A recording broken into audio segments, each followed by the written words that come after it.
Nous parlerons maintenant de nouvelles dimensions. Nous prenons notre texte dans le livre de Jean chapitre 2 à partir du verset 1. 3 jours après, il y eut des noces à Cana en Galilée.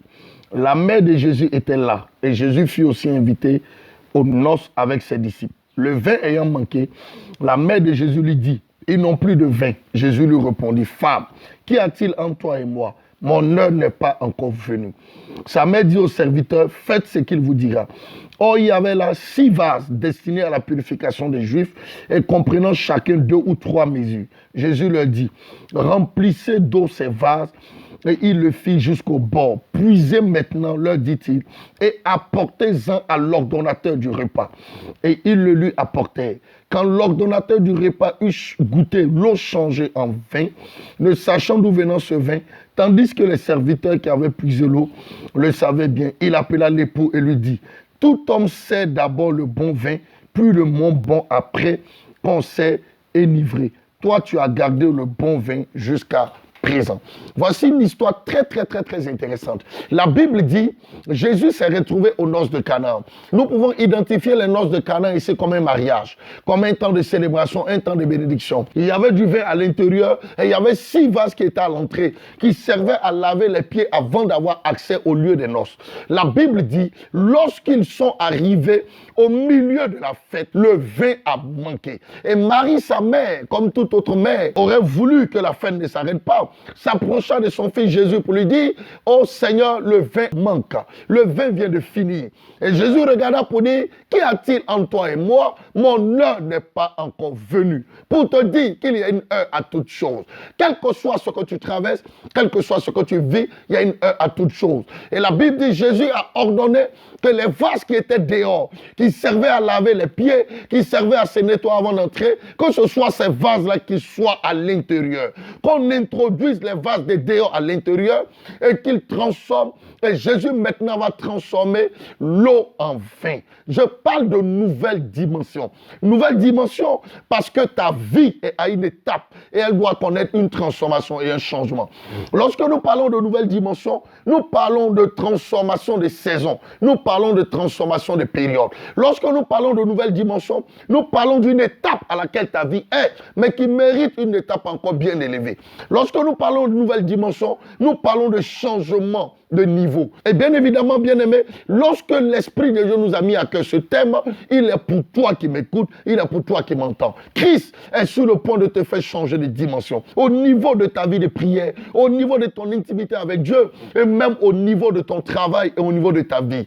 La Bible dit, Jésus fut invité aux noces de Cana. Heureusement pour eux que Christ faisait partie de leurs invités. Écoutez-moi très bien. Il y a des situations pour lesquelles tu pleures. Il y a des situations qui te semblent difficiles. Mais écoute, tu ne peux pas avoir l'intervention du Seigneur. Tu ne peux pas avoir l'intervention de Jésus si tu ne l'invites pas dans ton cœur. Le premier miracle dans ta vie va commencer par le fait que tu invites Christ dans ton cœur, que tu l'invites dans la situation dans laquelle tu es.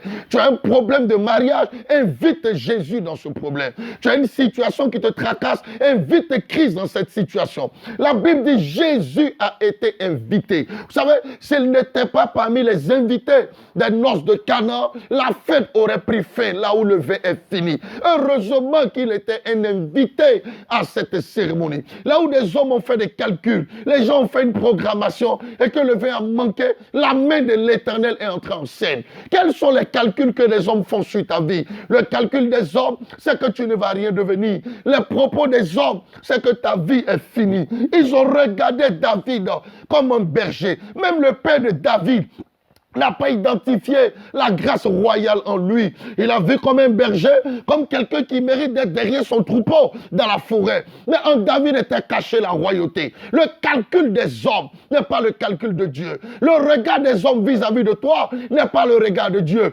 Écoutez-moi très bien.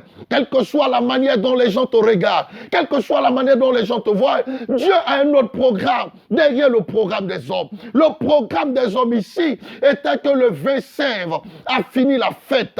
Mais il ne savait pas que le vin allait manquer. Il ne savait pas que le vin n'allait pas permettre de finir les noces. Et la Bible dit, lorsque sa mère est arrivée, il dit, femme, mon heure n'est pas encore venue. Je veux dire à quelqu'un, l'heure de Dieu dans ta vie, c'est le temps de Dieu pour toi. L'heure de Dieu dans ta vie, c'est l'intervention de Dieu pour toi. Vous pouvez prier, vous pouvez observer des moments devant Dieu, mais vous devez savoir que Dieu a son temps. Le temps de Dieu n'est pas le temps des hommes. Le programme de Dieu n'est pas le programme des hommes. Lorsque le temps de Dieu arrive, les protocoles sont brisés. Lorsque le temps de Dieu arrive, les barrières sont levées. Lorsque le temps de Dieu arrive, une imposition de la grâce est manifestée à votre endroit. Vous allez remarquer que lorsque Christ veut opérer le miracle, il n'a pas utilisé les vases qui étaient à l'intérieur, mais il a pris les vases qui étaient dehors. Il a ordonné qu'on fasse entrer les vases de dehors à l'entrée.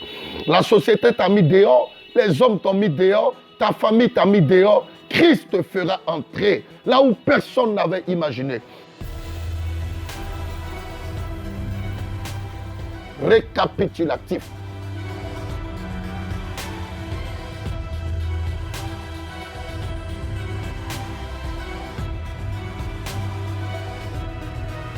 Pour tout besoin de prière, de délivrance et de situation de blocage, vous pouvez nous joindre à ces numéros qui affichent au bas de l'écran.